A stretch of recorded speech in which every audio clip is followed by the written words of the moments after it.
അപ്പോൾ എന്താ റീസൺ? ഈ കോറ് ബെൻഡായിട്ടാണ് ഉള്ളത്. കോറ് ബെൻഡായി കഴിയുമ്പം വരുന്ന പ്രശ്നം എന്താണെന്ന് വെച്ചാൽ, കോറ് എന്ന് പറഞ്ഞാൽ എന്താണ്?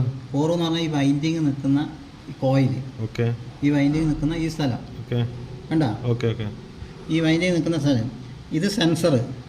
ഓക്കെ, ഈ സെൻസർ ഈ കോയിലിൻ്റെ അറ്റത്താണ് സെൻസർ. ആ വളരെ ചെറിയ സെൻസറാണ്. അപ്പം ഈ കോറിൻ്റെ അറ്റത്ത് സെൻസറിൻ്റെ ഈ ഭാഗത്ത് വന്നു കഴിയുമ്പോൾ ഇത് സെൻസർ പുറത്തേക്ക് വരും. ഇത്രയും ഭാഗം പുറത്തേക്ക് വന്നു. അപ്പം സെൻസർ പിടിക്കൂല, അതായത് മാഗ്നറ്റ് ആയിട്ട് ബന്ധപ്പെടൂല. അപ്പം മാഗ്നറ്റ് സിഗ്നൽ കൊടുക്കൂല. ഇപ്പുറത്തെ സൈഡ് അങ്ങനെയല്ല.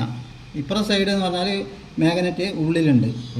അതുകൊണ്ടാണ് ആ മിസ്സിങ് വരുന്നത്. കാരണം എന്താ പറഞ്ഞാൽ ഈ ഭാഗത്ത് വന്ന് നിൽക്കുന്ന സമയത്താണ് സെൻസർ എങ്കിൽ വണ്ടി മിസ്സിങ് ഇല്ലാതെ ഓടുകയും, ഈ ഭാഗത്താണ് വരുന്നെങ്കിൽ വണ്ടി സെൻസർ വന്ന് നിൽക്കുന്നതെങ്കിൽ ബെൻഡുള്ളത് കൊണ്ട് സെൻസർ പിടിക്കാതെ ഇരിക്കുകയും ചെയ്യും. അങ്ങനെയാണ് ഈ സംഭവം നടക്കുന്നത്. അതുകൊണ്ടാണ് ആ വണ്ടിയിൽ പ്രശ്നം.